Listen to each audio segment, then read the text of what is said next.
m'appelle Béatrice Boulet, j'habite exactement au Sable d'Olonne, près de la mer. Et André, on est mariés depuis 35 ans. Bah attends, chérie. Ça y est, non mais c'est bon, je vais y arriver. André a le syndrome de Benson. En fait, c'est une maladie qui est une cousine à Alzheimer. Les symptômes de cette maladie, en fait, c'est un manque de concentration. Il a en fait la mémoire ancienne. Toute sa mémoire ancienne, on peut discuter avec lui, il n'y a aucun problème.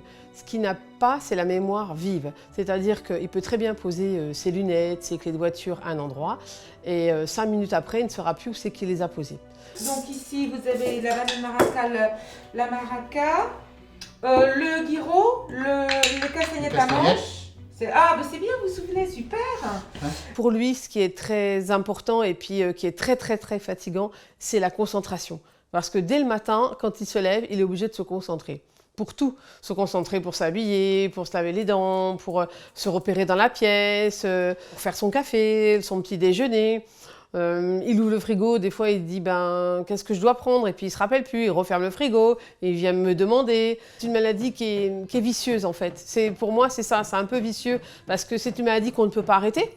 Donc il n'y a aucun traitement.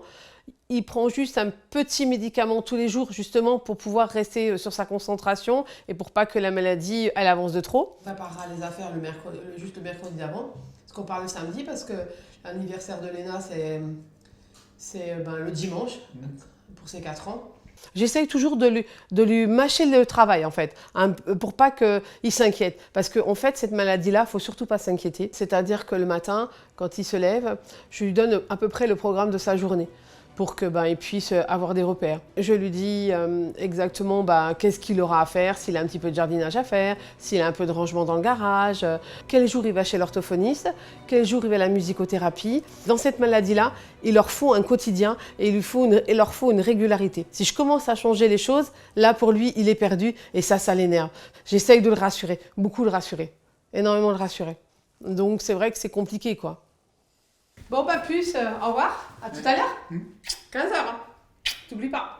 15h 15h, je serai là, ok? Ah oui. À tout à l'heure, Loulou. Il n'y a rien à faire, t'as pas d'orthophoniste, t'as rien aujourd'hui, d'accord? J'ai... À 13h Ouais, non mais 15h je sors moi, d'accord? Oui, non, mais d'accord. Mais... Pas de souci, ok. Je suis AESH auprès d'un petit garçon qui a un handicap. Je travaille dans une école maternelle en grande section. J'ai aménagé mon travail, je fais plus qu'un 20 heures parce que pour lui, André, les journées sont très longues.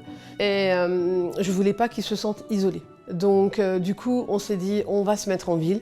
Et en ville, je me suis dit que même si je n'étais pas là, on ne sait jamais ce qui peut m'arriver dans la vie, il pourrait toujours s'en sortir. Parce qu'ici, il y a des services de bus, il y a des services qui peuvent venir le chercher pour l'aider.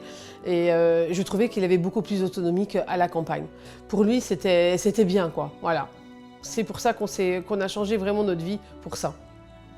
André, ça va? Ça va, ouais, il faut. Ouais. Toujours dans le jardinage, et puis voilà, comme d'habitude, quoi. Pas d'ingrédients. Non, ça va. Bon, vous viendrez Il viendra. avec Jean-Michel, on se fixera un week-end. Quand notre fils a eu son accident, je pense que est-ce que ça a été le choc? Est-ce que c'était un petit peu avant? Mais en tout cas, vraiment, les premiers signes ont commencé là, en 2014. Rémi avait été commando parachutiste comme son père. Il a eu la même passion que son père. Il a fait un saut de plus de 150 mètres. Et il s'est retrouvé au sol. Il a la moelle épinière qui n'est pas sectionnée, mais qui est coincée. Il est paralysé juste en dessous les abdos. Rémi a bien réagi en fait, parce que quand il était jeune, il faisait du canoë-kayak avec sa sœur. Et quand il a vu qu'il y avait les Jeux paralympiques à Rio, il a dit « je veux m'y remettre ». Et il s'y est remis. Et en fait, il a fini 5e au championnat à Rio, aux Jeux paralympiques de Rio. Il a été sélectionné pour Tokyo. Son père est fier maintenant de ce qui lui est arrivé, enfin, pas de ce qui est arrivé, mais de comment qu'il est devenu, quoi, maintenant. Qui gèrent pour leur entrée dans le port. Dans le port, oui, t'as raison, oui, c'est vrai. Bah oui, là, ils sont en attente. Ils sont en attente pour rentrer dans le port. Je ne sais plus comment ça s'appelle. L'autorisation, en fait. Ouais, non, mais ils ont un nom. Le médecin m'a dit que ça n'irait pas en s'arrangeant. Ça irait vers Alzheimer, en fait. Et là, après, à la fin, elle se rendra plus compte.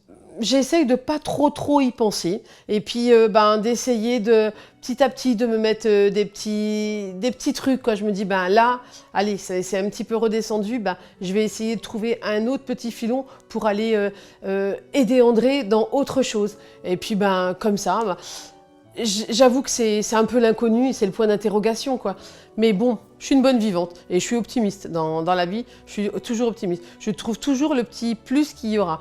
Même quand notre fils, quand il a eu son accident, j'ai toujours été optimiste parce que je savais qu'il s'en sortirait, qu'il avait une force et que nos 4 enfants, ils ont cette force-là qu'on se porte tous quoi. Et je sais que c'est cette force qu'on a, nous, toute la famille, qui nous a tous portés, même maintenant pour la maladie de André. Comme je dis, c'est sûr, ça nous est arrivé, on s'y attendait pas.